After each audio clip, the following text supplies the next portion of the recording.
I see me. Oh, that's right, I have to get rid of that.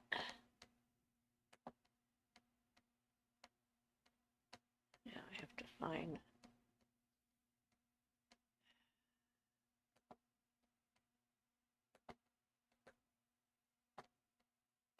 There we go. Get my chat back up so I can see what's going on. And we're here. Hey, everybody. Well, I better hurry up and get there. Hi, Carla. Hi, Siofra and Ian. Happy new moon, Carla says. Aaron says hello. Hi, Aaron. Welcome. I'll be there in a minute, theoretically. Ian is on his way. We got the early birds. Early birds. Yes, they're the early birds. Oh, early birds. Yes. Mary says, hey, Siofra. Hi, Mary. Grateful Owl says hello. Hi, Oh, Grateful Owl. apparently I'm not on the right. That's a problem. I'm not Ian is on the. finding his way. Yeah, I'm not on the right. I'm still trying to connect through the house. You got to get on the right internet. Yep. Yes, it doesn't work as good from all the way inside the house. No. So, yes, I was glad that my computer actually There we go. managed to All connect right.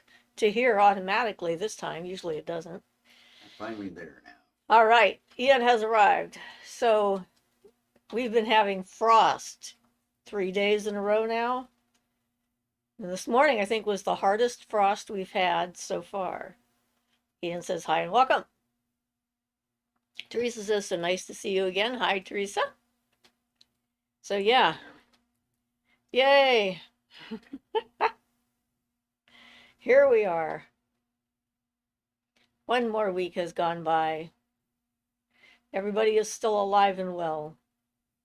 So far, keep your fingers crossed. You never know. Says I have an excellent connection. It's good. I like that. I had some interesting experiences this week, though. It's like I had the experience with, Mary says you mentioned on Facebook, I think. Teresa says, love your hair today. Thank you. I didn't do anything with it. I just let it lay. Sometimes that's the best. I like the long hair thing too. Always have. Yeah. Well, when I was in the getting ready for the surgery, they told me I could not wear my hair clip because it had metal in it. And so then she wondered if maybe I would like, a twist tie thing that didn't have metal in it. And I said, sure. So I took out my hair clip and then she walked by and she saw my hair going poof like that. Oh, there's a cat. Yep. That's what I saw the other Yep. day. That scared the living daylights out of me. I thought it was a person flying by the window and it's a big gray cat. Okay, cool. So anyway, then she realized that she had forgotten to give me the hair tie, so she came back with it. That was kind of entertaining. I was definitely voluminous that day. It all depends. Ruth says, hi all. Hi, Ruth. Greetings. It started. Ugh. Your computer's giving you grief? For some reason, YouTube is. It keeps like running the video back rather than where we're at. Oh. Keeps Teresa like, says, how was your week? see, and then I go, and it's like, where'd the chat go that I popped out? Jesus Christ. Robert says, Siofra and Ian, hello, and everyone laugh out loud. Yes. So, yeah, I had an interesting experience with my enlivened Aurora statue this week. That was kind of interesting and fun. I've checked in with it a couple of times, and it's just getting stronger all the time. The movement comes quicker, and I focused on that one because that's the one I worked on specifically. But some of the other ones are also kind of alive at this point, too, just because they've been around for so long. Robert says, Siofra, I wish to know what the power of love comes from and what it can do and why. Okay, Now, people use the word love for a lot of things. What you're, what I think you're talking about is the energy that created the universe. That is love. Love is the thing that created all life and everything in it. Um, so there's love the energy, love the feeling, and love the emotion. And they're very separate from each other. So the real love that created everything has the power to create. That's what it does. And manifest things to the, you know, the greatest degree when it comes to that. Emotional love can get confusing and is often not useful, although it's something that pulls people in. And the feeling of love is when you have a steady, stable relationship with other people and you're clear in yourself. So feelings are more clarifying and easy, where emotions are more confusing and tumultuous. I think emotional love gets confused with the sexual attraction and all that kind of stuff gets involved in it. And where true feeling love comes in, it's like that stuff can still be there, but it's not a driving force, I guess. Robert says, Siofra, I'm an empath and feel too cold when it's cold outside. Do you have any tips so I can master winter cold better, or should I go south if nothing can be done? Well, I mean, I lived up north where it was minus 40, dress appropriately. And when I get cold, which I do, um, at night especially or in the evening, I use a hot water bottle on my feet to warm up my toes, and that helps to keep the rest of me warm. I don't know. Get the right kind of clothing, heat your home. I'm sorry. Or move south if you want. I mean, I don't like the heat. I'm more in a neutral environment. I mean, it's cold right now, obviously, because it's frost, but it's not like I used to live in when it was minus 40 for 6 weeks out of the winter. And in that case, I had a nice roaring fire. I had a fur coat. I had, um, you know, appropriate attire for the conditions I was in. I slept with a toque on. I had a neighbor come into my house at midnight one night because I had no locking door and laugh at me because I was sleeping in a hat, which I thought was obnoxious. But, you do what you can. Robert says, good idea, she for a hot shower, maybe. Grateful Owl says, wool is good for warmth and keeping you dry. If you're not allergic to it, yes, I can't use wool. I'm allergic to it. Teresa says felted wool socks. Robert says neutral weather is best for sure. Grateful Owl, wool is awesome, but so damn expensive. Astra says, hey everyone. Hi, Astra. Robert says, hey, Luna. Teresa says, yes, be aware of the conditions of your environment and plan well for it. And Astra says, hey, Robert. Grateful Owl says, it is. That is the downside of it, but it will last you for a long time, You know, expensive wise. I just like to add a little counterpoint for people to think on. I'm thinking right now of a show we watched. I don't remember exactly what it was. It was a long time ago. Uh, but a guy was teaching a little girl, I don't know, she was like 12 or something, um, to swim in like icy water, extremely icy water. He was making her into a sniper or something. I don't know. Anyway, it's something severe. But his advice to her was when she dove in,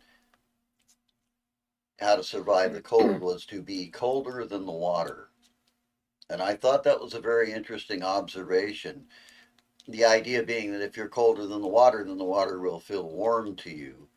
Uh, so I might throw in there not quite that aspect because I don't think that's quite the way to go about it. But if you can get in harmony with the cold and the water element, it'll help you weather that stuff without being as affected by it. But I'm going to add that I'm affected by the cold a lot. And I know part of mine is because I'm always anemic and I have a physical condition that makes me or sensitive and things like that. But yeah, there's two ways to deal with it. With the cold, you can either supply external warmth, or you can reach as much harmony with it as you can, or of course you can do both, which is the best. Be in harmony with it as much as you can, but have no problem with wearing a cold weather jackets and things like everybody else mentioned. But yeah, if you can be in harmony with it, it'll bother you less anyway. Just thought So I'd throw that out there. Robert says, so love is the ultimate form of energy. It can create but also destroy. Well, it's not that love is the destructive force. That is entropy. That's the destructive force. Love is the creative force that brought everything into being, and then it's the cyclic form of energy changing from one form to another that appears to be destruction to us. I don't think it's actually destruction, it's just change, changing into new shapes, new forms, new compounds, and so forth. And it's our interpretation of that that we think of as destruction. But yeah, Robert says maybe some crystals can help in adjusting to cold, morbid weathers. Well, eating ginger can help. You can, I used to take cayenne capsules when I lived up north because it improves your circulation to your extremities. And the prospectors and stuff up there were actually using it when I moved up north to prevent frostbite.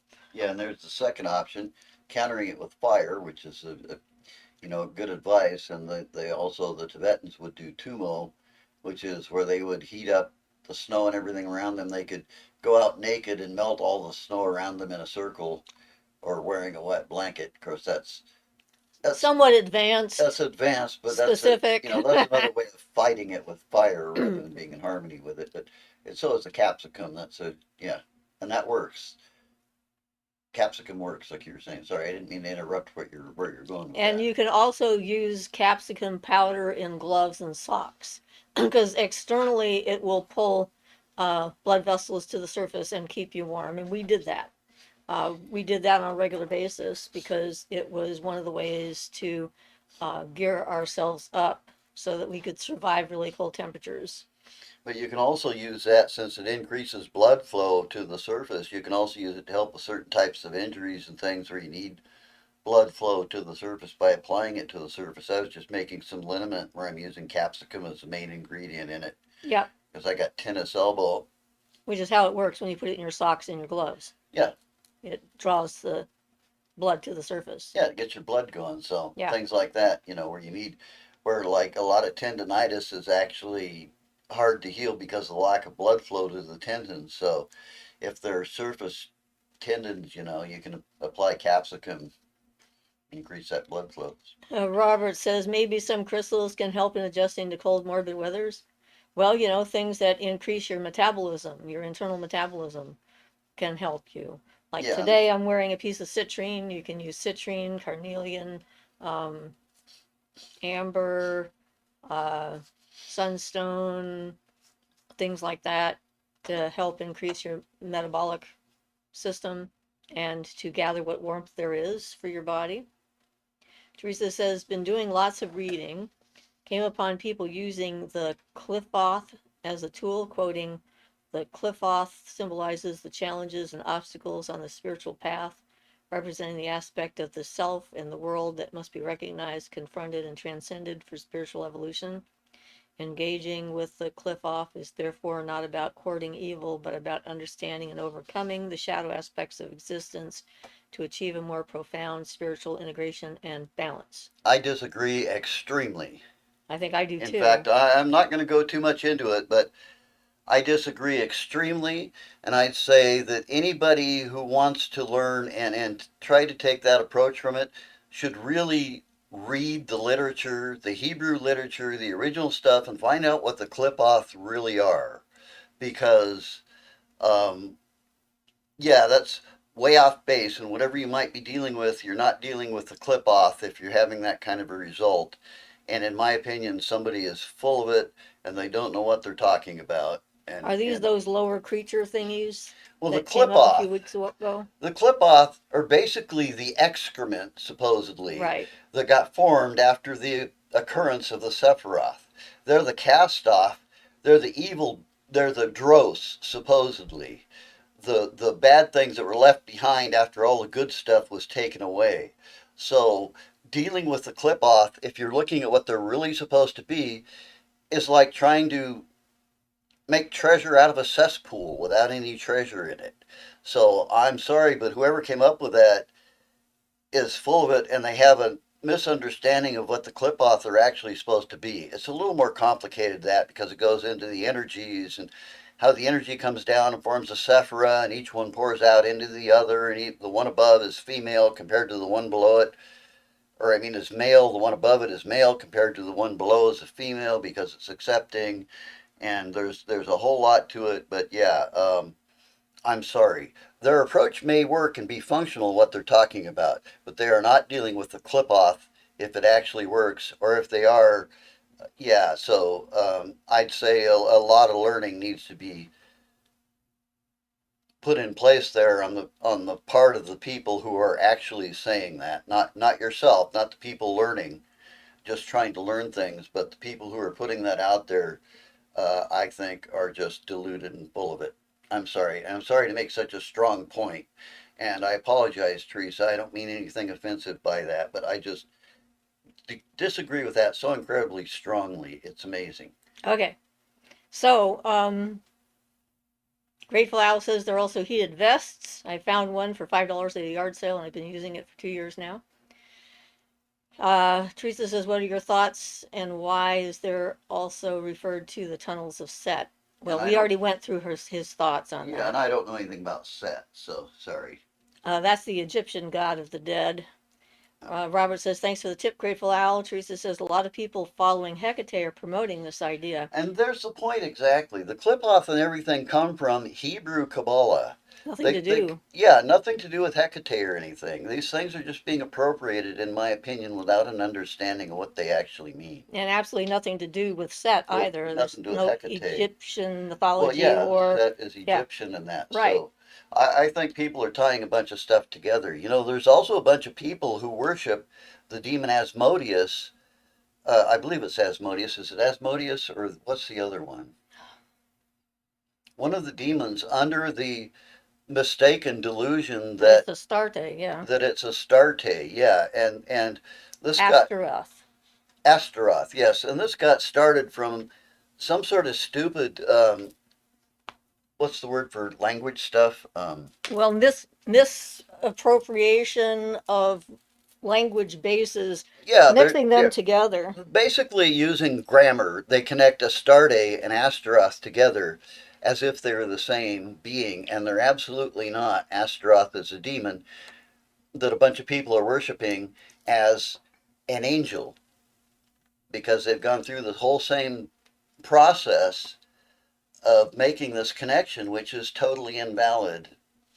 Well, yeah, there's a lot of those out Yeah. there. It's pretty simple to do when people take two or three different language bases, and then they have similar sounding phrases within them.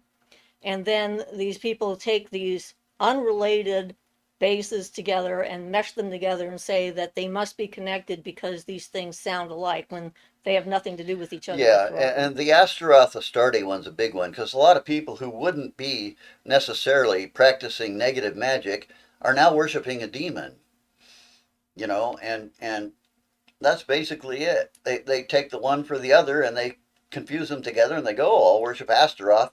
Why not just worship Astarte directly? Why do Astaroth and use the demonic seal from the Key of Solomon and claim to be worshiping Astarte? It's just ridiculous. You want to worship Astarte, worship Astarte. I agree. It's confounding. Yeah. It's like some rationalization that makes no sense. Yeah.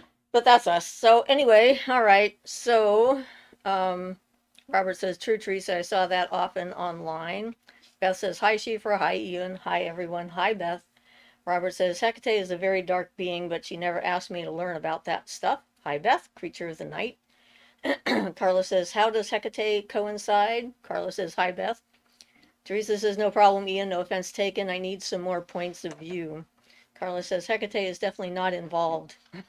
Yeah, well, that's it. Whatever Hecate is, good or bad or whatever, it's yeah, not related to the Hebrew stuff and the clip off in any way whatsoever, except that people just lump things together. Right, they just like to lump Yeah, stuff. Beth says, hi, Robert, and hi, Carla. Carla says, yep, I've seen Astarte. Robert says, I agree with Ian. Carla says, unskilled chaos magicians. yeah, Teresa says, Carla, I think because she is an underworld goddess among many things, she's so complex. and that's true. And She's Carla very says, yep, I've seen complex. this. Asher says, my brother was trying to convince me that the beings in my place were from the eighth sphere and they were connecting with the lower chakras. He got the idea from a lady on YouTube that follows Steiner. I got a lot Steiner, of good yeah, information from Rudolf Steiner when I read his books many, many years ago, yeah. but Steiner's stuff is good, but you have to watch it because he was up to censoring himself on some levels. For example, he once ran a lodge of the OTO, which people don't know.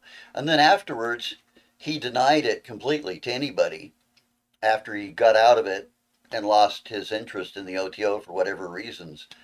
But the charters and things are there. He actually ran a lodge at the OTO, but he denied it so vehemently afterwards, and um, I don't think that's necessarily a bad thing.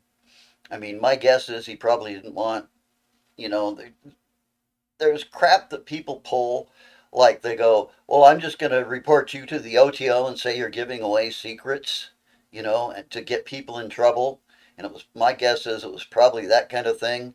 He wasn't going to say anything out in the open about the OTO at all, even the fact that he ran a lodge of it for a while because of the way people are, especially about the OTO and such. we But know that.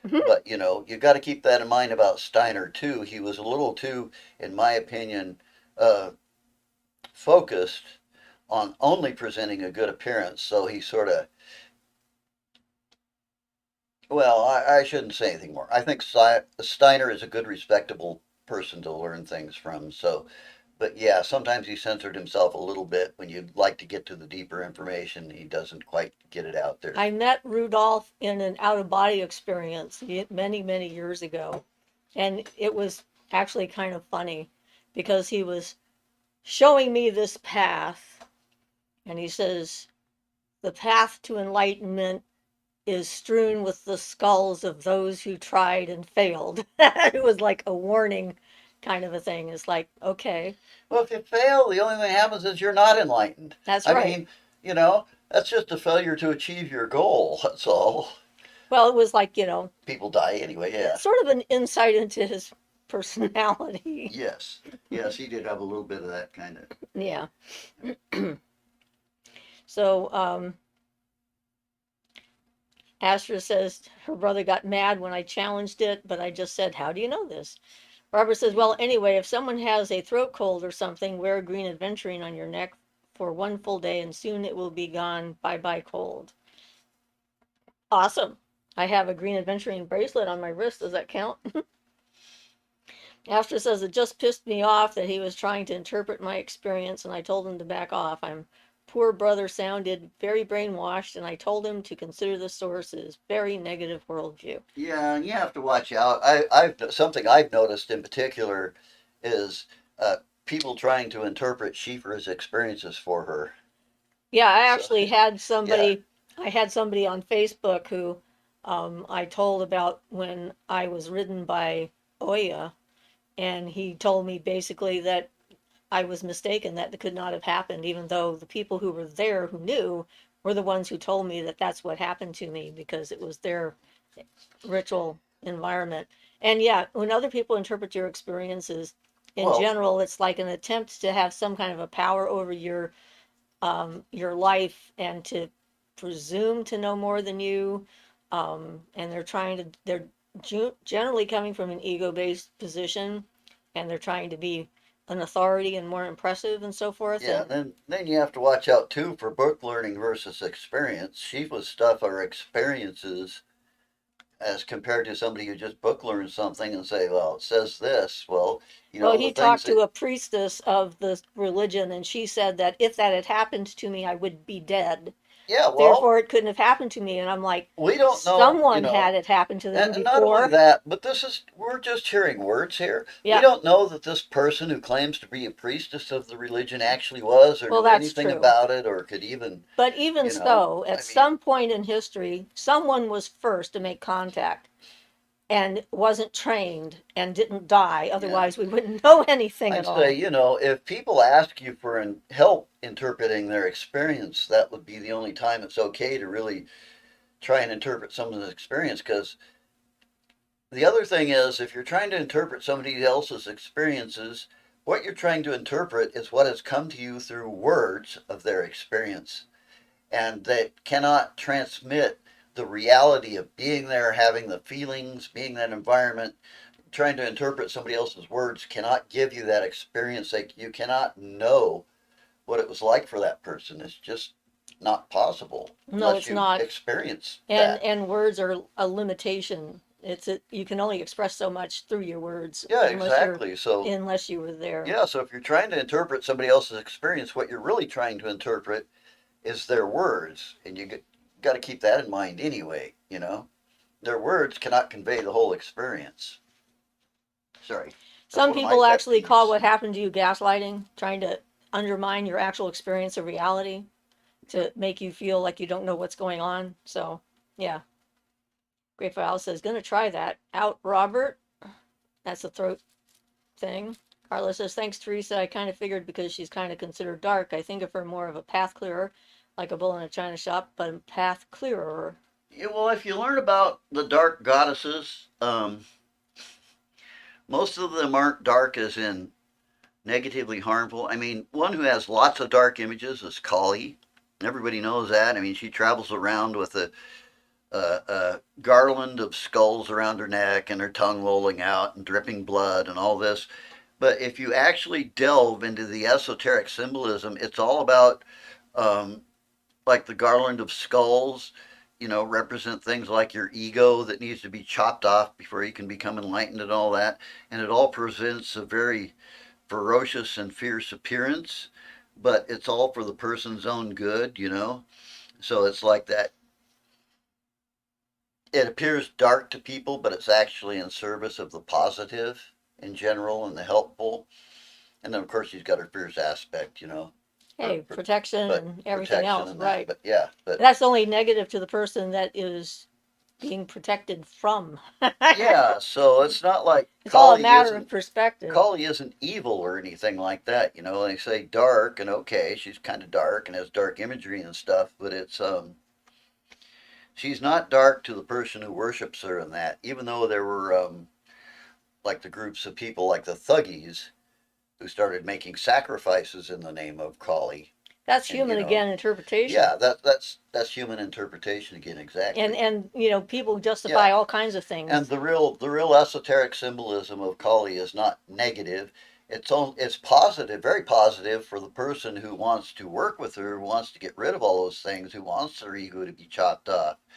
But I guess if you don't want your ego to be smashed because you got Oh, such a great. giant ego, you think you're God, then I Mm-hmm. guess that must seem evil to you. I So guess so. It must. it's all relative. Yep, it's definitely The relative. whole good and evil thing is all relative. So Beth says someone else can interpret your experience. Aster says my brother tends to do this a lot, so I have to set boundaries and tell him no, you don't get to do that. Yep, my brother has some narc traits and tries to bully me. And Beth says goddess of death and transformation. Ruth says, ma'am, Kali, I love Kali. And Carla says, Kali Ma. Yep. Astra says, I had a dream about him bullying me and there was so much hatred. He's not a bad person, but in my dream it seemed like I was encountering his darker side. He's bullied me for years. Then he's kind, but when that side of him comes out, I shut it down. Good. You should definitely shut it down. And that's the thing. It's like the nice part might be the pretend part. If I Yeah. mean, if the nice part is real, why would the bad part come out? That's just the way I see it. But Carla says even further back is Anana. Yeah. And Beth says Astra, I can totally relate. And Gaga says I remember we talked about deity contracts and having to pay back what they did for you later on. In what way would you have to pay them back? Well, I'm gonna put a little note here that Generally, if it's a deity, you won't be making contracts, so you don't have to worry about paying it back. Absolutely. But we're talking for that, the contracts and stuff, those are like the beings of the planetary beings, the beings of Jupiter, or earthbound, like the elementals, fire, air, water, and earth. The deities are kind of, in my opinion, kind of outside of that. And generally, if it's a real deity, they don't have that kind of issue. I'm going to add some exceptions, though. For instance, like Budon and Santeria, where you pay the deities ahead of time by feeding them and such. So you're paying off that. And those are the deities of those religions. So there is kind of a contract thing with them. But in most cases, what I think of as deities, you don't end up with that contract thing because they're kind of above that pettiness, which makes them also they're more abstract, so they're less useful for like doing practical things for you on Earth, so to speak. Yeah, I don't know. Kali can though, and she's considered a deity. But Yeah. then again, there's not a contract there. There's a guy on YouTube now, Dr. Sivoboda, who was apprentice or not apprentice, but a student maybe for years of a Agori who worshipped Kali and had actually realized Kali in her full fierce appearance and everything. And he has a lot to say about it. So he's a good source. Sorry, don't want to go too far off trail or too far off track there.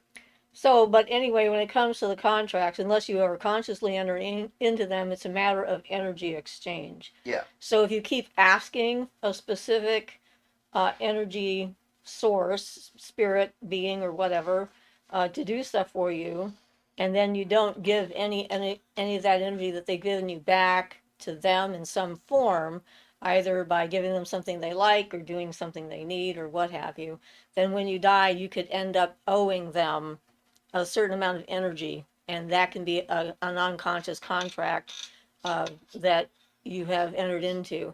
And the thing that happens after death in those situations is that you end up serving that entity in their sphere, whatever it is, for the period of time to balance the books. Yeah.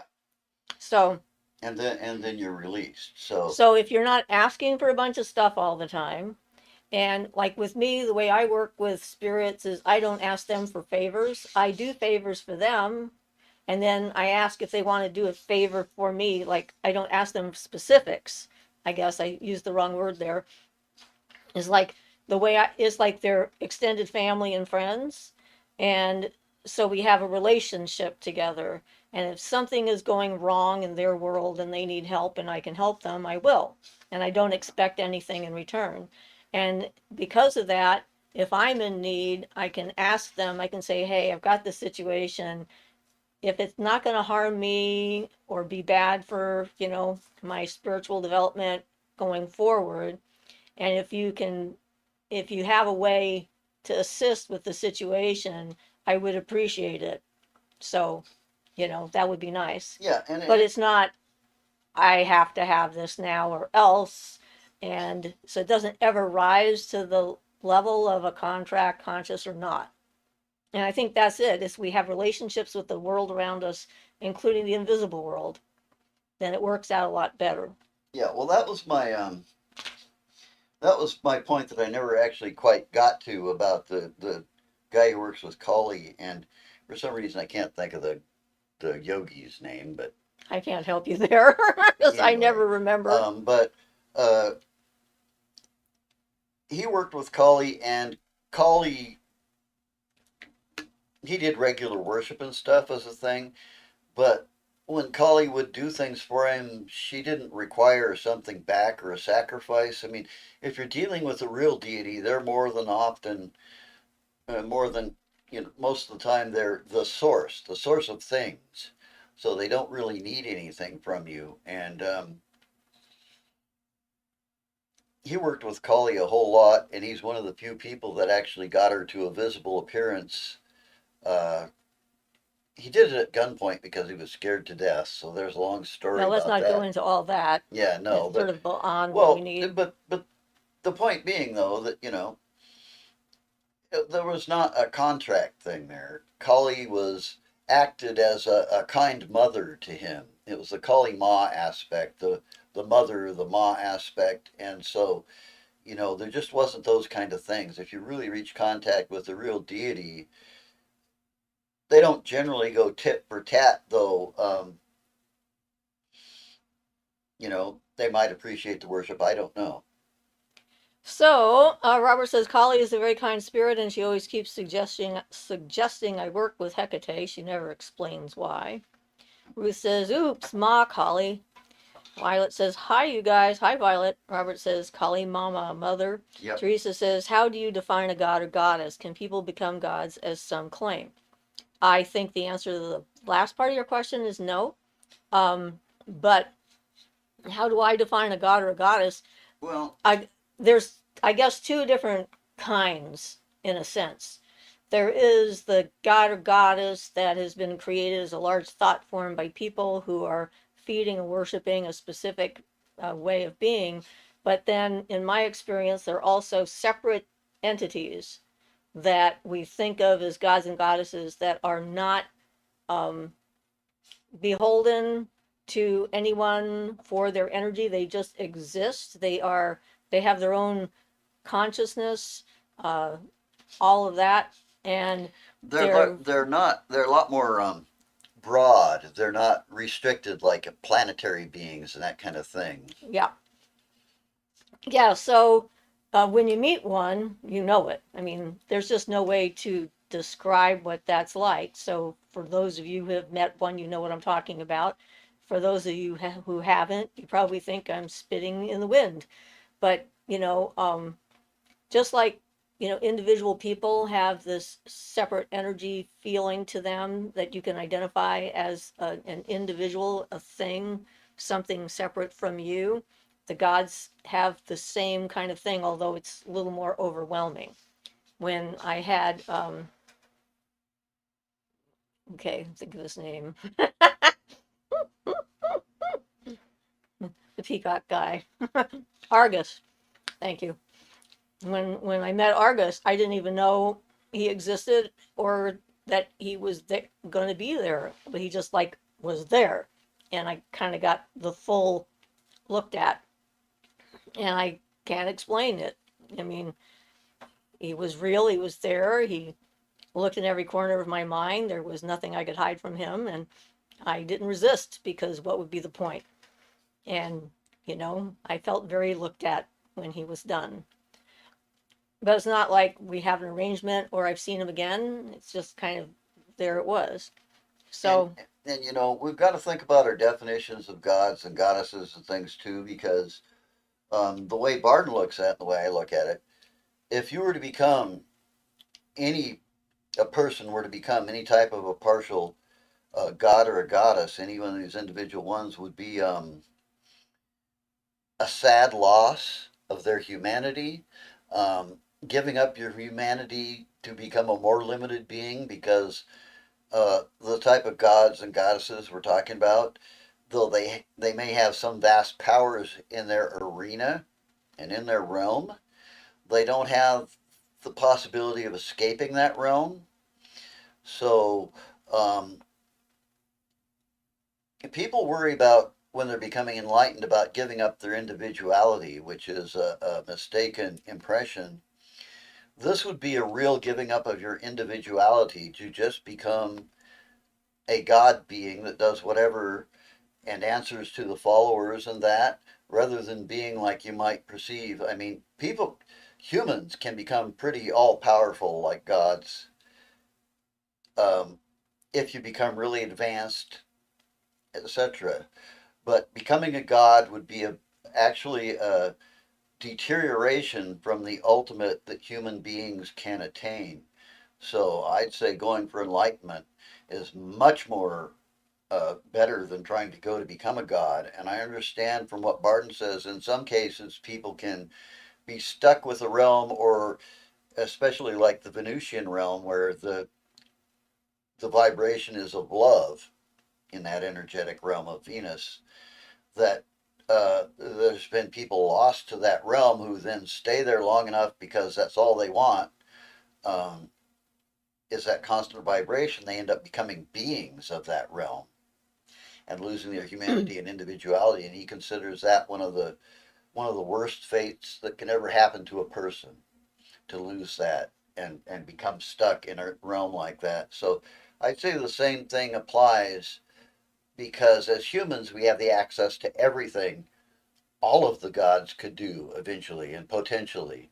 But if we become one of them, then we just limited ourselves to that realm. So even if you could just become one, it would be highly not recommended. So, Astra says, we were both abused by a narcissist and he took on some of her traits. The real him is a sweetheart, but when that side of him that was programmed to bully me gets activated, he's a different person. He's really a scared, emotional child. I hope he gets therapy, but most men will not go to therapy. SL says, hi, Siofra and Ian. Hi, SL. Robert says, therapy is worthless most of the time. It really depends upon who you get and why you're there. I have found it extremely useful for me to help me put myself back together and to understand what happened to me when I was a child and a young adult and why I made the choices I did so that I could unmake them. But certainly magic helped put me back together.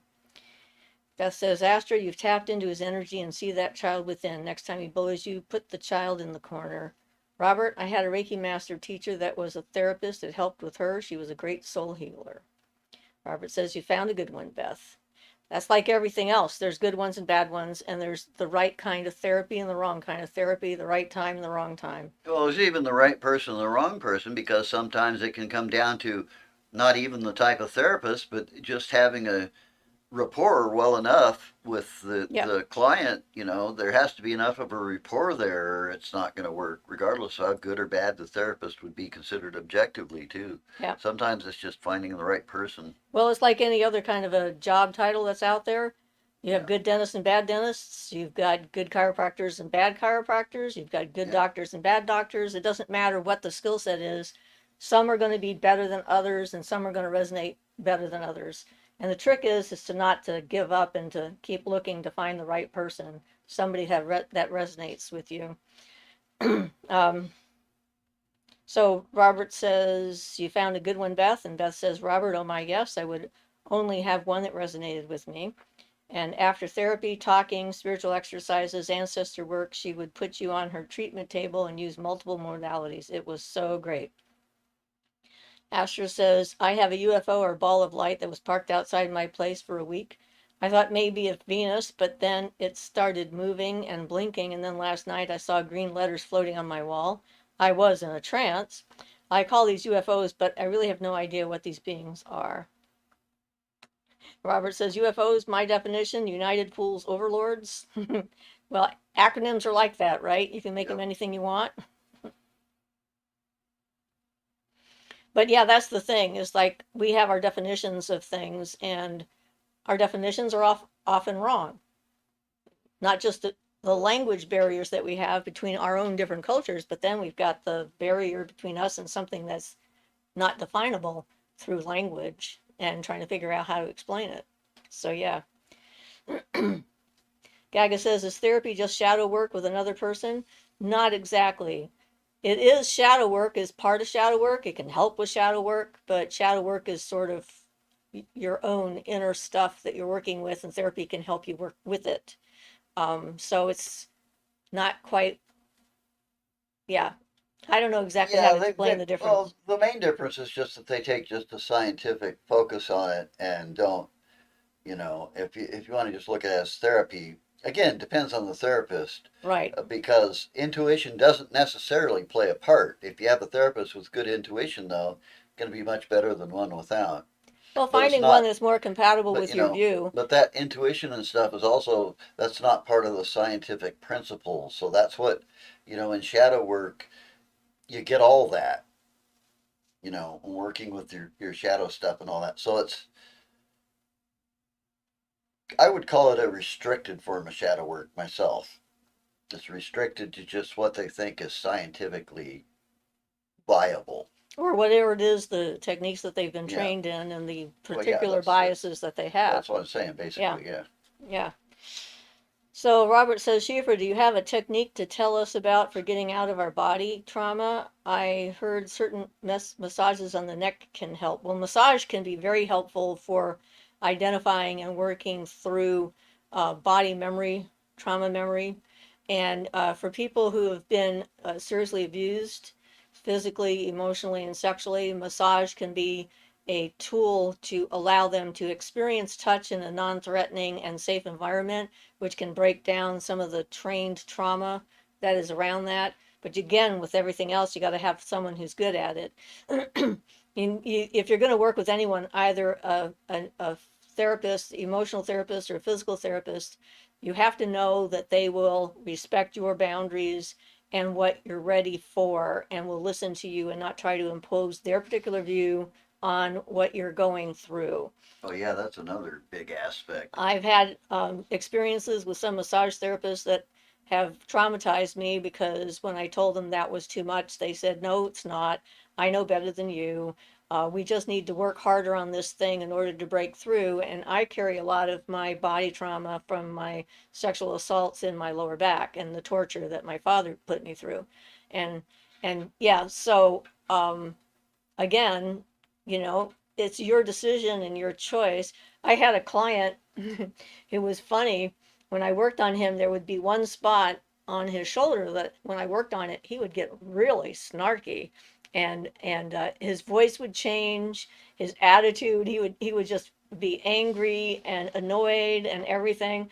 And I noticed that this happened several sessions in a row. So I said, you really don't like that spot, do you? He says, no, I don't. I said, did anything happen to you on that spot? And he remembered finally that he had been bullied by a kid in school every day when he got to school. That would be the spot that this bully would push at.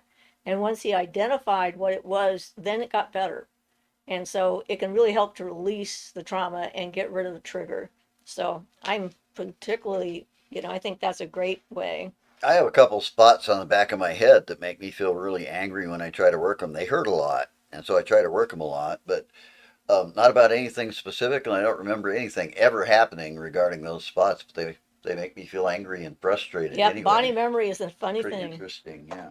So Astor says, I'm a bit freaked out. I'm trying to have boundaries, but I just wonder what these beings want with me. They may not want anything with you. It could be just coincidence that you're able to see them. Yeah, It and could be just like an accidental side effect of your growing abilities and their proximity to where you are, and there may not be a conscious like yeah, decision to try and engage you in whatever's going because on. I have a perfect example for that kind of thing. When we first moved into this house, we bought this house and moved in, and when I first started doing magical operations, um, I noticed that beings, all kinds of beings, all around me were startled by it. They were like, Came to see what's up. beings were like everywhere and around, and they were all startled by it, and they noticed it. But now, um, I don't even know that they're there. They become sort of Adapted. like background, you know. They've adapted to us. We've adapted to them. They're not startled, so they become like background, but they're still out there. But I'm not aware of them most of the time unless something happens. So Right. They're not freaking that's out. something to think about too. It could just be that you're aware of them, that awareness coming up. Because most of the time, I'm not aware of all these beings. I know they're around us now, because occasionally they'll like do something Oh yeah, they come and visit amusing. me in my room from time to time. But a lot of times, you get used to them and you don't notice that they're there, and they're just like background, so you don't even know it's there. Until it does something and startles you or something, or Yeah. yeah. So Robert says, Siofra, do you believe in Bigfoot? Well, I've never seen a Bigfoot, and I would like it if they found evidence of it. It would be interesting, but it doesn't matter what I believe or not. I don't have any belief Yeah. in Bigfoot. I'm open minded about the possibilities, and if they find physical evidence, I will take that in as something new that we Yep. discovered about the world around us. Yep. But I don't really pay any Yeah. attention to it one way or the other. I don't either. And honestly, I don't think they exist because I think by now we'd have some actual bones or something. After all this time, a skull would be good. A giant skull of the thing or something. So I don't really believe they're out there, but I am also open to the possibility. For example, if you didn't know about them, who would believe a platypus existed? They didn't for years and years and years, Even when because they of the found one. descriptions. When they found one, they thought a doctor had sewn the pieces together to make it up. Until they found one that was still alive, they didn't believe it was real. Yeah. Yeah. I mean, So, they you just know, sound too outlandish. Duck's bill and incredibly poisonous claw and yep. beaver's Beaver's tail. tail and all the different stuff, you know. And they Yeah. have milk glands and Yep. yeah. So I won't say that I don't put a nail in it. I say I don't believe in them in general, but I won't put a nail in it and say that they don't or can't exist or couldn't have existed in the past. Well, right. And it really it's an exercise in intellectual curiosity and so forth. It doesn't impact my world or my life. If one was in my backyard, I would certainly be Then it would impacted. be impacted. Yeah. Then I would be paying attention. But I mean, there's creatures I've never even heard of that exist all around the planet that I know are real. So And they some exist very and it's kind of yeah, cool. But some very okay. strange ones in the ocean. Yes, we were watching Very the big ocean ones. series that Barack Obama is narrating. It was a 50-foot long whale shark. Yep, whale shark was pretty A awesome. 50-foot long whale shark. Man, The largest that's the fish in the length of ocean. our house. Yep, the largest fish in the Yeah. ocean. So, you know, it's cool. There's a lot of life out there, and it's very plentiful and amazing and different and adaptable and makes all kinds of cool shapes and sounds and colors and lights. And I mean, you know, it's just way cool.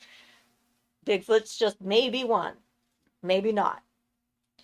So Beth says, I went once a week for a year and so well worth it. Asher says, also on the God subject, I don't want to be a God. I want to be human as long as possible. Well, yeah, that's kind of my recommendation for everybody, and I agree with Barton on that. You know, because if you did that as that sort, unless you're accepting like the one God that's over everything in the universe that comprises the entire universe, and you become the universe, otherwise you're just taking a limited position compared to what you're capable of as a human being. Robert says, Astra, you're a light being and very strong. Astra says, no, I'm human, but yeah, I'm strong. Yeah. Alexis says, whoa, so cool. Robert says, tell those spirits that you're not ready and that they shove off. Gaga says, could an entity help with immortality in some way? And you keep asking this question, and Well, I'm you not know, sure why, well, because we've answered this about 6 or 7 well, times at this point. yeah, you know, you could. I would say, um, You not with already not are immortal. well, yeah, not with physical body immortality, though your life extension can be extended. Um, but yeah, you know, I mean, you can't expect a being, no matter how powerful, to be able to violate the laws of physics because it can't happen. Anything you see happen magically or otherwise is in according to the laws of nature and the laws of physics, and they are still laws. You can't just violate them.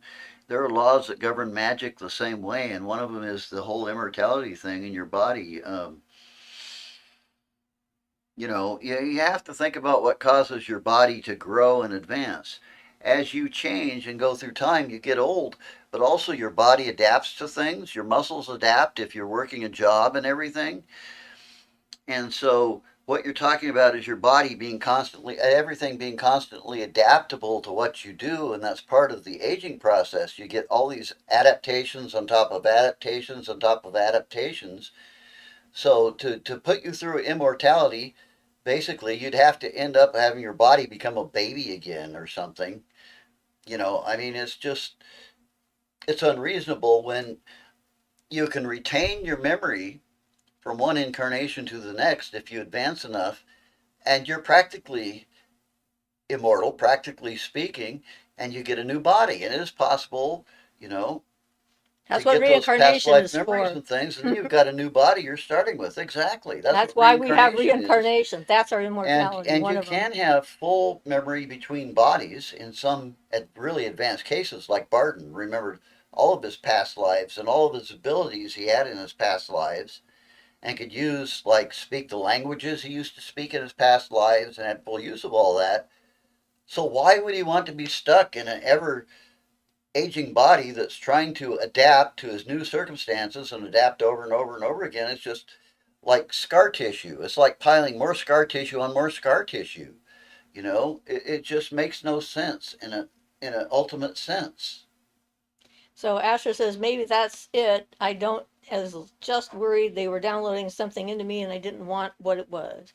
And oh my God, thanks for saying that, Siofra and Ian. Okay, so that makes sense. Yeah, I have a lot of beings around. And yeah, Robert, I tell them to leave me alone if I'm trying to focus or don't want to interact. They may just be curious. There's a lot of curious things out there. Robert says, Siofra, your thoughts on the different obsidian and their effects, snowflake obsidian, silver obsidian, celestial obsidian, etc. Well, I mean, they're all obsidian and you use them in different ways. I don't know. They're all going to have some similar properties in the fact that they can absorb negative energy. The silver obsidian obviously is going to um, be more reflective when it comes to it. I like obsidian for scrying. That's why I made a scrying mirror out of the black obsidian. Snowflake obsidian just has some different colorations in it. I really don't do much in the way of trying to figure out if I should use a snowflake or black or mahogany or, whatever, just whatever happens to be around. Look at a crystal book. They Well, can tell you more. not only that, but you should learn the method of feeling those things out. There are things you can do and get a feel for what the variations are. And even if you're unsure at first and think this one would be better for that, and the feelings are only in your own mind, go with that and try it. And you might find it works well for you. And a lot of those things are going to be intuitive anyway.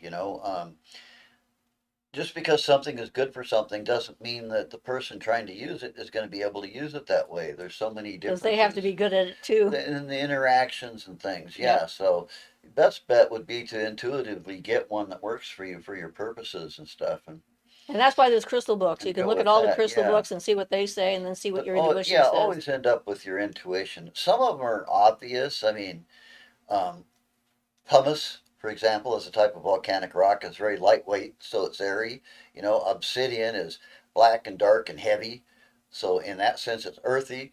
Because of its black, it's Saturnian.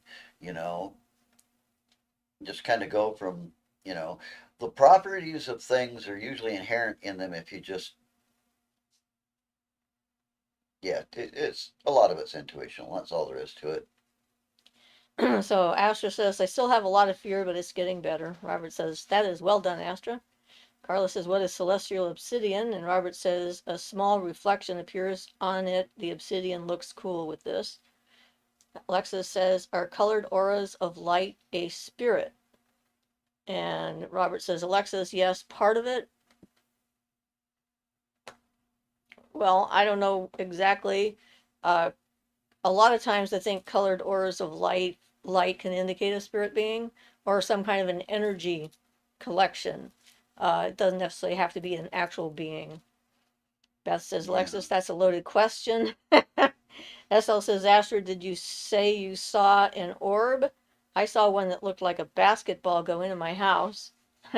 Carla says, I'll look it up. Obsidian is good for scrying. That's true, and a number of people, including Dr. D, scried out the Enochian language in an obsidian scrying mirror. Robert says, Carla, I use snowflake obsidian and I adapt well, but celestial obsidian I cannot. So it's not compatible with your energy. Teresa says, rather than immortality, I prefer the idea of leaving a legacy of value. And Beth says, Ian, you're on fire tonight. I like it. Oh, well, thank you. Gaga says, is there any magical practices to carry your memory with you into the next life? Becoming clear in this one is your best bet. And Yeah. the reason we don't often carry the memory with us into the next life is to give us an opportunity to start with a clear slate so we can learn something we have not learned. Having memories with you when you come in can be very confusing for a very young soul, or Yeah. because like the new body that you inhabit is going to have its own spirit, and if you have too many past life memories when you come in, then your past lives and their energy can overwhelm the new being that you're becoming, the new opportunities Well, that you have. exactly. You can feel, part of the reason for that is imagine feeling guilt if you did something really bad in a past life, and then all of a sudden something you did bad in a past life that you didn't do in this life, and all of a sudden you get that guilt as if you had just done it in this life. You know how that could, I Really mean, throw you some of the off. stuff could really wreck a person's life if they, you know. Yeah. So it's there's reasons why it takes work and effort to get there. If you make yourself so that those type of things won't bother you, then you're a lot more likely to get past life memories. But you have to. Who wants to remember like awful things you might have done by accident Or or on awful things that were purpose? done Or to yeah, you. I mean, I yeah, mean, I had enough remembering two past lives when I was little. And if I'd remembered all the other ones I've remembered since, which is somewhere around 20 or so at this point, I don't think I could have coped with all the information. And a lot of the ones that I remembered later, I had not done things that were yeah, good, or I had had horrible things happen to and me that and were I not good. And yeah, it can be, it's difficult to individuate and become that self-defined yes, individual with the weight of all the other possible individuals that you could have been that you didn't finish becoming coming into play. yeah, So I don't recommend it personally. I think it's a distraction. People sometimes think it'd yeah. be It's cool. I'd look at it this way. The only way you can be comfortable with past lives is if you can honestly say that you're comfortable with everything you did in this life. Nothing you've done in this life bothers you anymore. None of your deeds you did, none of anything that happens to you in this life bothers you anymore. So you can be clear about it and have no emotions about any of the things that happened to you in the past.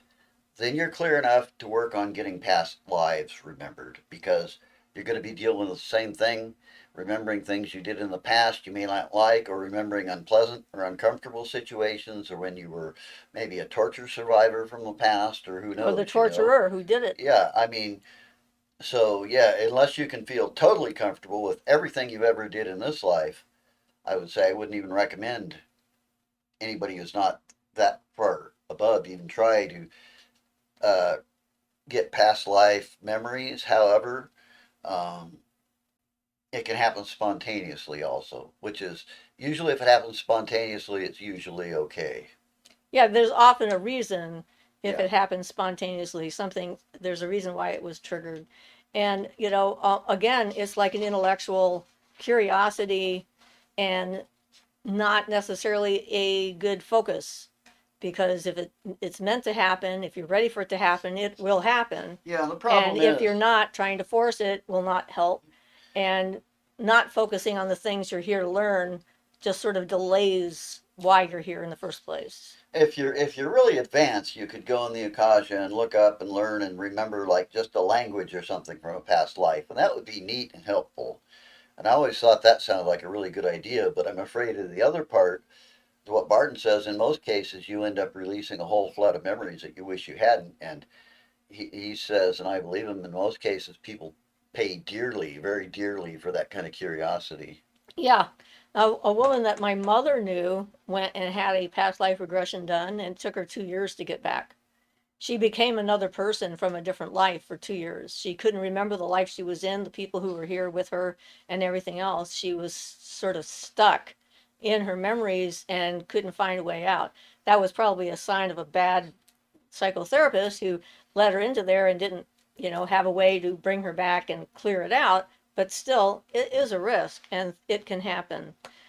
So, Teresa says, yes, Beth, Ian is on fire. Robert says, trying to feel and take the time to feel the crystal. Yes, it takes time. It does. It's not all that easy. And Beth says, love Teresa. Gracious Sunchild says, how do you interact with non spiritual people? I'm at a point where small talk isn't an option. Well, that's really kind of a Avoidance. tough question. Yeah. Okay, well, really, so non-spiritual people, I don't know that they actually exist. I think there's people that aren't paying attention to their spiritual evolution and don't want to deal with the things that you have to do in order to become that. So the way I deal with people that are not on the same wavelength as me is as an empath. I find the things that we have in common and small talk, if that's what we have in common, and I try to limit it, my exposure to them. Like when I was waiting for this my surgery thing to happen, and the nurse was in there, we were talking about all kinds of things that may not make any difference in the world at large at all. like her name and my name and names in general. And, and I was doing it specifically because I wanted her as a healthcare practitioner on my side. So, she was going to be more kindly disposed to taking care of me and not like, doing something to me kind of thing, which is a tactic. And there's nothing, I have no problem doing that. She's much better at it than I am. I have a problem with. Yeah. Yeah. And so really it depends. If you can minimize your exposure to people that are like that, it's a lot easier, especially when you're in the frame of mind to have actual real genuine conversations where you don't have to monitor everything that you say. And you're but I find that if you come at people with actual curiosity about them, I enjoy learning about people even if they're not like me to a certain extent. Of course, if they're a raging racist, then as soon as I learn that, I'm out of there. But but I want to know who people are, and I'm genuinely interested in their experiences, and because of that, people tell me wild things that they haven't told anybody else. So it can actually open up a lot of doors when you have that as your go-to attitude. It's like, this is not a conversation I may get anything out of. If you start with that, then you're not going to get anything out of it. But if you're open to finding out, like I had a neighbor when I was in my first marriage, and she didn't look like much from the outside. Um, I mean, really, if I'd met her on the street, I probably wouldn't stop to talk to her. She invited me into her place one day and we were talking, and she started telling me about her experiences of astral projection and floating above the earth, which was a real shock to me. I didn't think that she was someone who would be having those experiences. So it's sort of that and other experiences like it. I try not to prejudge people based upon whatever superficial thing might be happening at the time. And because of that, I come out as a more authentic, genuine individual, and people generally are more open to me. Doesn't mean that they turn into nice people if they're not nice people to start with, but It's it, true it though. gives me an opportunity to start off on a better level, I think. Generally, you can still be pretty esoteric with people who know nothing. You yourself can, Yeah. and get away with it. I can't, but you can. Yeah. Well, yes, people look at me and roll their eyes, but I do get away with it. Yeah. So Gaga says, I just don't think 100 years is enough to get a good amount of knowledge. That's why we have reincarnation, I repeat. Well, And yeah, you're correct. It's not but enough time. So Robert agreed. Gaga, 100 is not enough. SL said, do you have any tips to open up psychic abilities? Become clear in yourself. Because if you're not clear in yourself, your psychic abilities are going to be more confusing and not as helpful as if you are clear in yourself, because that's like the reason we talk about it all the time. That's the key. The key is not to become psychic. The key is to become a self-defined, individuated human being and clear on who you are, what you want, where you want to be, how you want to be, all of those things. And by working on that, then your abilities naturally begin to open, and they tend to open in a more balanced and controlled manner. Those of us like me that are born extremely psychic, it's a huge, difficult process that we have to work through in order to get control of our abilities and not end up in an institution. of course, on the other hand, you could just follow Barton's writings and do his exercises and learn clairaudience and clairvoyance and clairsentience and all those things and how to do them directly. But again, they will work better when you're clear. Well, yeah, that's true. But also the ones that develop, as Siofra was saying, if they develop naturally, that's always the best case. But there are exercises and things to develop them. But largely, the real ones consist of becoming balanced in the elements, and a lot of the things will again start to develop naturally. Yeah, I can tell you as someone who's a very strong telepath, I do not want to know what's going on in everyone else's mind. Seriously. And that's one another thing about. I'm sorry to I keep pushing Barden stuff, but I've lived a long time and I've read everything out there, enough to know that it's the best thing I've ever found. And he teaches you how to control your psychic abilities and to turn them on or off at will. without having a problem with those kind of things that can happen. So Asher says, I hope I have parents that love me next life. I chronically self-isolate because my nervous system feels unsafe around most people. I feel scared to death to interact with people on most days. I'm trying to overcome it. I did go to a grocery store today and had some positive interactions, and I do have two friends I see sometimes. Good. Small Well, steps.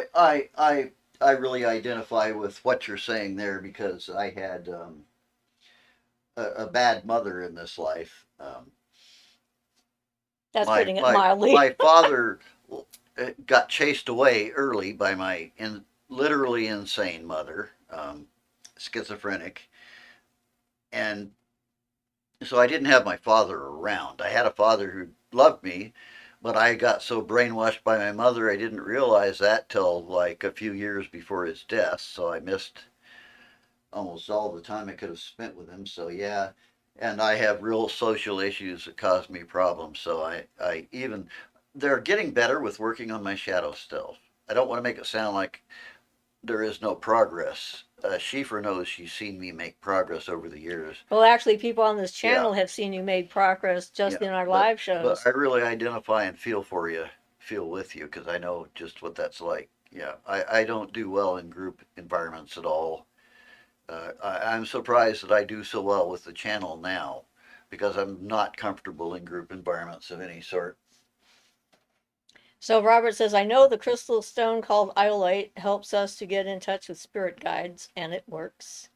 Yeah, I love iolite. I have to be careful with my abilities, how long I wear certain stones, and iolite is one of them because it gets me in touch really quickly. And if I wear it for too long, then I'm, whoo, you know, I have to take it off to get back grounded again. Beth says, I have to distance in public. People tend to tell me their life story. Yeah, that's what happens when you're an empath. They know it. It's like you have a big sign on your head that says, tell me everything now in 5 seconds or less. I want to know everything that's happened in your life. Robert says, most people cannot stand my energy when they are near me. Alexis says, what do you mean become clear in yourself? Or never mind, thank you. Okay, I guess I clarified that. Robert says, Clary make Claire sense. makes sense. Yeah. Claire makes sense. Estelle says, ah, okay, thank you, Schieffer, and that makes a lot of sense. Gaga says, I'll just deal with the pain of the past life so I can remember my knowledge that comes with it, which is more important to me. Also, I kind of wanted to add a little bit more about that, the knowledge thing. You should consider that there are other sources of knowledge other than books and things you read on the internet and other videos people have. I highly recommend getting in touch with intuitional knowledge. Intuition is literally inner tuition. Uh, Getting in contact with the Akasha and stuff, um, you can start learning a lot of things that you won't find in videos and things. You'll really start learning a lot more than, don't look at it like you've only got 100 years to learn the stuff that people have externally. Hey, kitty, Um, I see Take it internally, you. make your knowledge, your knowing, and your learning somewhat internal through some of these practices and things.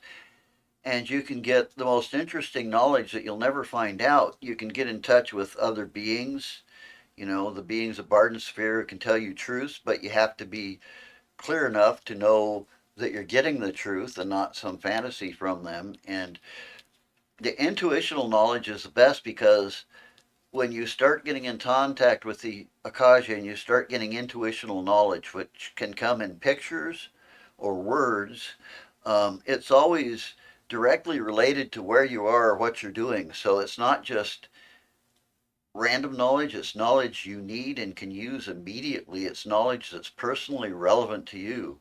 And I think that's the much better kind of knowledge, but it takes turning inward and the inward practices to do that.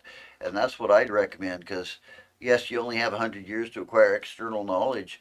But what if you're getting that knowledge internally and it's all completely relevant to who you are and what you're doing in your place in life at this moment? It's much better knowledge to have. So Beth says, agreed, Schieffer. It gets tiring hearing what people are thinking. It takes so much work to close up. It's too stimulating and draining. Yeah. Yep, that certainly can be. Robert says, Beth, I do not trust right away a person that I see or meet. I no longer people pleaser. I use way more my gut feeling, which is good because people do not automatically deserve your trust, period. It's something that needs to be earned over, with experience, repeated experience to know whether you can trust somebody or not. So I think caution is good. Astor says, thanks, Ian, for sharing. It makes sense to respond like that to an abusive caregiver. The child wants connection, but the nervous system is concerned with safety. Yeah. Teresa says, does that kitty want you to take it in? No, that kitty belongs to someone else in Belongs the to our neighborhood. neighbors. Yes, that's It's the neighbor's not cat. it's Yeah. not a it's not a stray kitty, it's a known kitty, but they just Yeah. go outside a His, lot. his name is Rhubarb, but he jumps. We've got this slanting windowsill that slants down, so he likes to jump up on it, but he can't stay there because it's slanting down. So he jumps up on it, hangs there for like maybe half a minute, 45 seconds, and down. And then he's down. Yeah. He's pretty cute.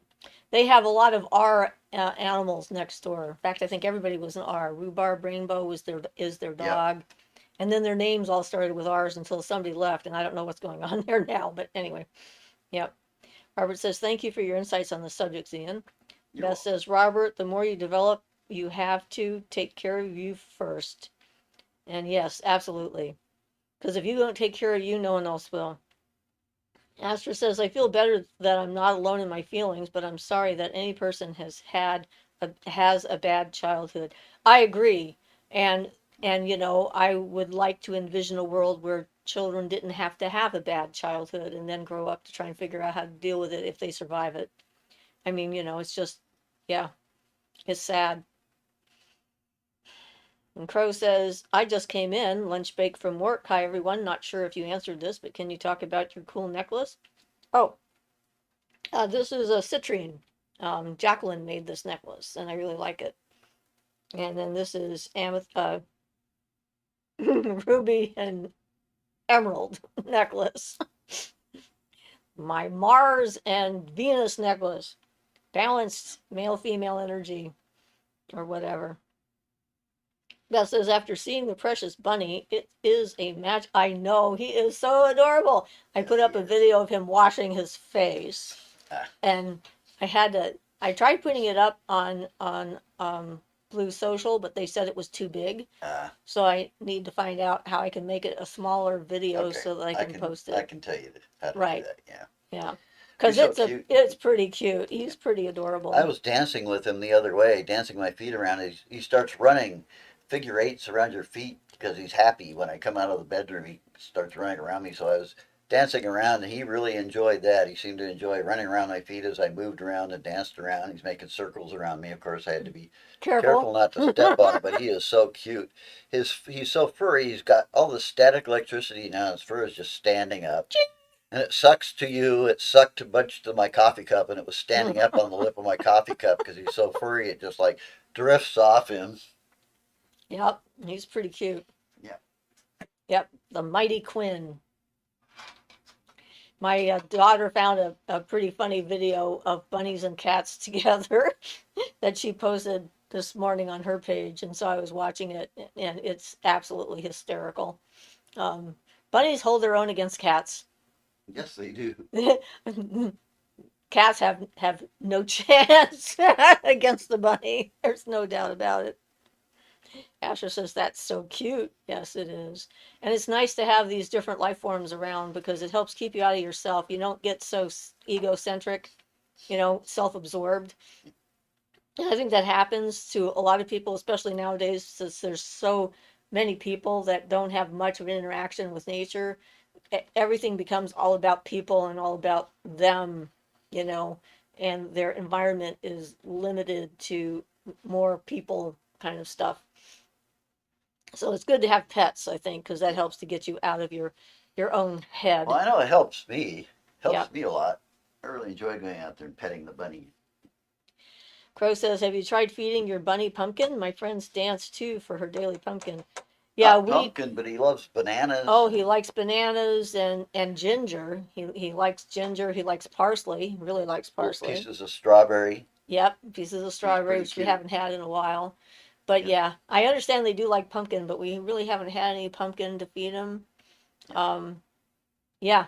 And yes, they do these little happy dances when it's something that they really like. And like before going to bed, we usually check to see if he needs more of his pellet food and stuff in his dish.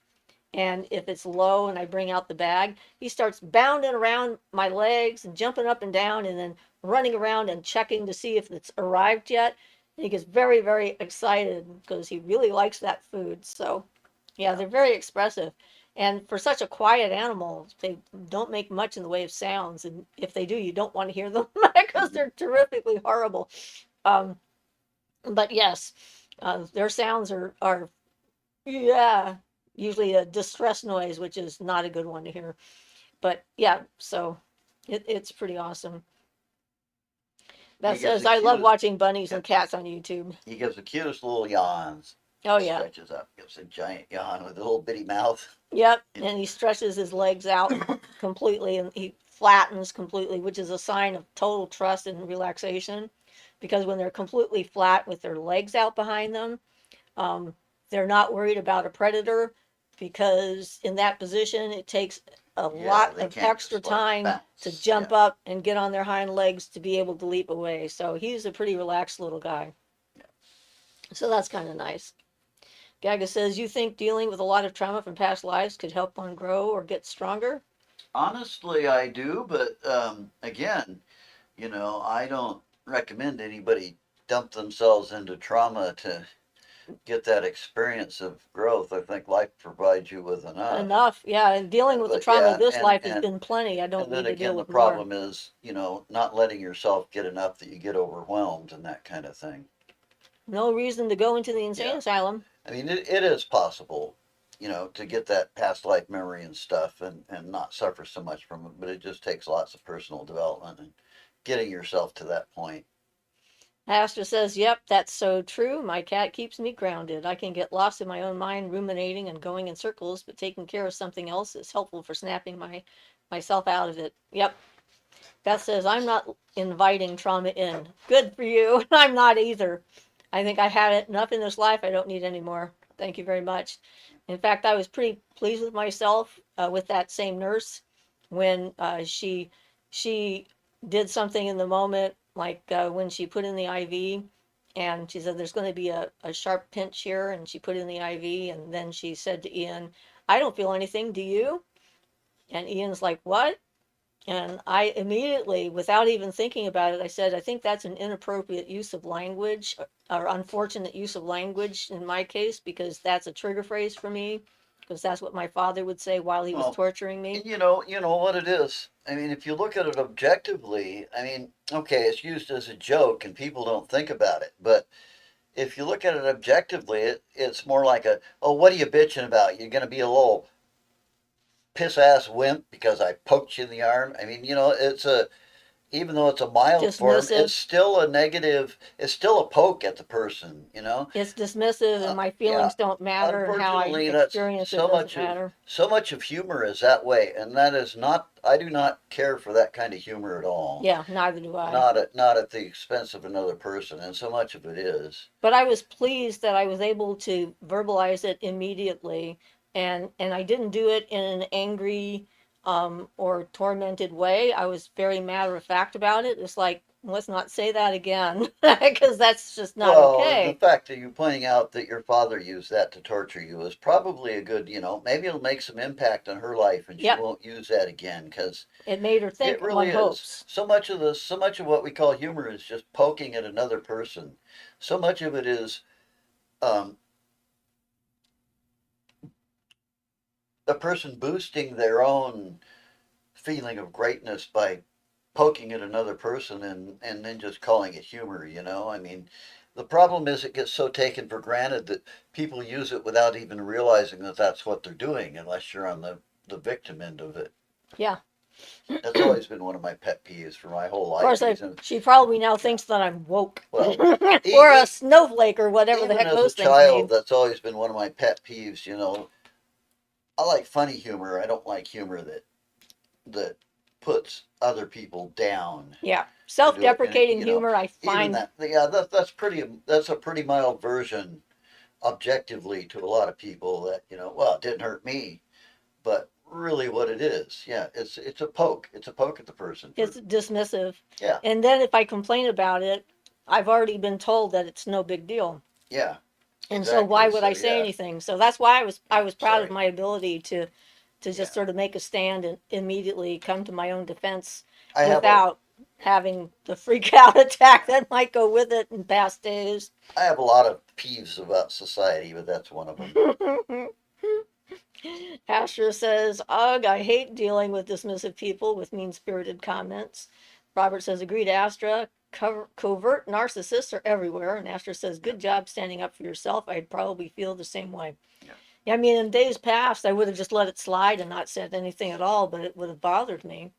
And, I would have, it made me feel uncomfortable. It's like, excuse me, you're a Well, I nurse. think Empathy is supposed to be your gig. personally, I think it's fair to let people know how they make you feel. If somebody makes you feel bad, I think it's fair to let them know. I mean, a lot of times people just don't realize they're making you feel bad, and so they should know, and then it could help them and you. And in some cases, they're just being a jerk, but Well, yeah, they don't have an opportunity to change But if they yeah, don't but in a know. lot of cases, it's something they never thought about. A perfect example that I didn't think of till I was like about 18 or 19, because I was because of the way I grew up and my whole family and everybody was involved with. But I grew up around the phrase using to Jew somebody down on the price and that type of thing. And all of a sudden, it just hit me one day when I was about 17 or 18. It's like, oh, that's a racial slur.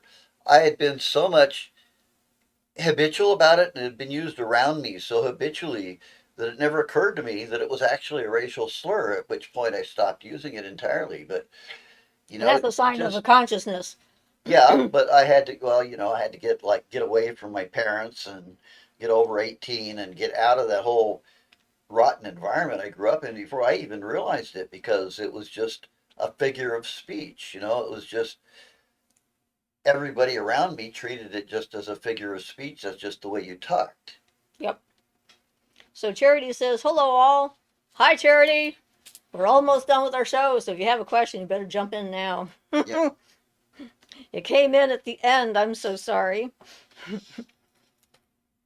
But hey, we got a few minutes. I started a little bit early, so we'll see. We got about 6 minutes if I go to 3:30. And I don't mind. We can do that. So, welcome. It's amazing that it's almost over again. That's a good sign of a good chat. We're Conversation. not getting bored yet. Oh, yeah. We're not sitting here going, I don't know. What are we going to talk about? Like, things are just flowing. Yep. Asha says, I'm eating French toast. Yum. Awesome. Yummy, yummy, yum, yum. Sounds good. To those of you who can't eat eggs, I'm so sorry. Well, I can eat eggs, but I'm lactose intolerant, so Well, we can use nut milk for the. that's true. We can use non-dairy. I haven't had French toast for years and years. Well, now we're going to have to make some. Yeah.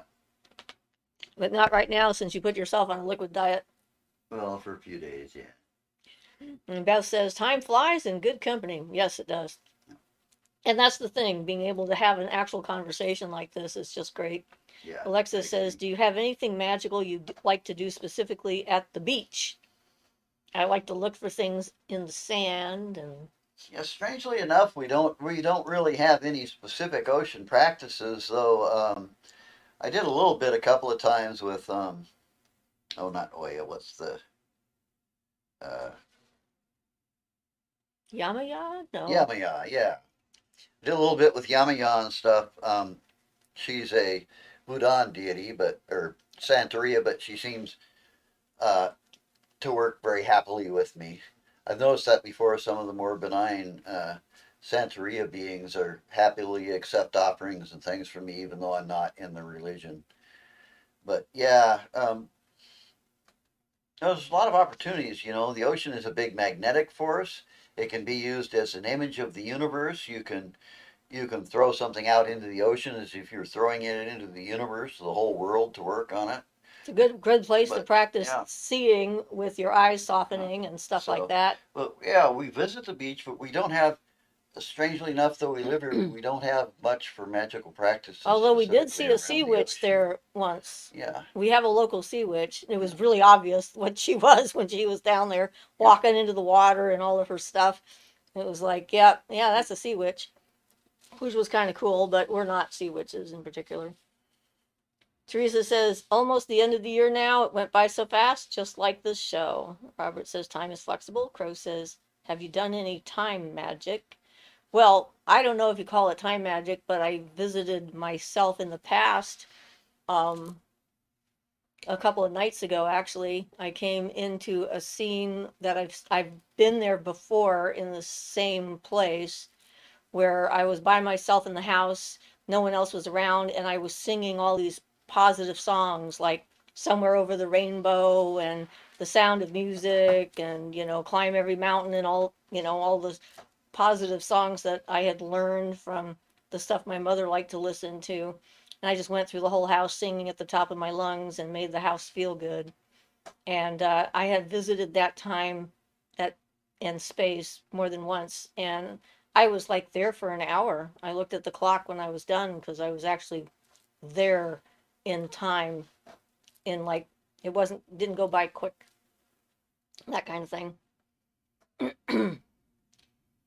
Carla says, draw a labyrinth in the sand. Well, we have someone who does that every few months or so, and I've never been able to be at them. It looks like it'd be fun though. Shay says, look forward to listening to the replay. Yay. Carla says, wonder why I can't see everyone's comments. I don't know. I can. Astra says, I heard of a guy doing that. His younger self saw him as a shadow. Oh, going into time and seeing Interesting. himself in the past. I don't remember my future self being there, but the inspiration for singing those songs and doing that seemed like a pretty magical event that was taking place while I was doing it. And and I definitely have consciously gone back to the past, to my younger self, to give myself the strength that I needed to be able to go through the trauma and come out the other side and to recover and become healed. To let myself know that it wasn't hopeless, that there was light at the end of the tunnel, and that things would work out and there was a reason for staying. So I've definitely done that.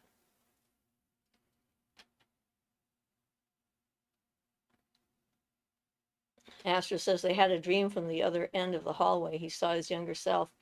Gaga says some people say karma is just you bringing it into existence through believing in it through the subconscious mind. I wholeheartedly disagree. Karma is just a natural result of consequences. Actions have reactions. It's kind of the way the world works. You throw a rock in a pool of water and it's going to have ripples. There's nothing more complicated or esoteric than that. That's my And feeling. Yeah, I agree with and that and it completely. doesn't have anything to do with your beliefs. You may not, you can say you don't believe in gravity, but if you jump off a cliff you're going to go splat, Yep. and you might be lucky and get caught by a tree, but that doesn't mean gravity is not real. I mean, it's just consequences of your actions. If you lie to everybody you know all the time, eventually people figure it out and then no one trusts you. That's consequence. Yeah, that's karma. Yeah, exactly. And that's what people call karma. If you're kind to people and you're always doing your best and so forth and putting yourself out for others, they notice that and Yeah. then they give you things back. Now, if you want to get detailed on it, just consider that this sort of thing happens energetically as well. If you put out negative energy and then you Gonna get some attract back, negative energy back. that's just your karma. That's consequences, and that's not nobody's judgment or anything else. It's just the way matter and things react. On the physical plane, Attraction. opposites attract. On the astral and energetic plane, Same. similarities attract. So if you're a negative person, you're going to attract more negativity to you. And that's the kind of energy you're going to attract. So again, consequences just, it's like you push a lever here, something happens over there, just like it was a mechanical connection. It's, or, dropping the pond, rock in a pond is a perfect example. Ripples, and you get little waves, and they affect all the particles of water, and they may affect things floating on the water, Or and creatures that are living in the water, and affect all that stuff, and that's all just the karma thing of on the your lily action. Yeah, pad that now gets thrown off yeah. because you threw a rock Doesn't in it. doesn't mean the water is eventually going to throw a rock back at you and hit you in the head with it. Well, right. Yeah. Yeah. Okay, so we're gonna have to wind up now because we're definitely like past 3:30, but Beth says karma just is. Yep. Crow says splat. Like that. Yep. Astra says don't lie. Yep. Yaga says well put, and Astra says yeah because I can see spirits. I ain't messing around with negativity. Okay, guys, so it's been a lovely conversation. Thank you all for participating. We always appreciate that. And I put up a question on our community board on the channel because I'm looking to the idea of maybe teaching some online courses or starting an online circle through Zoom. I'm trying to decide if I want to do it or not. So let me know one way or the other if you're interested, and then maybe we can get a comment thing going on like what sort of stuff you would like to see me do a class on and that kind of thing, and maybe get something scheduled. So let me know. Bye, guys. Take care, everyone.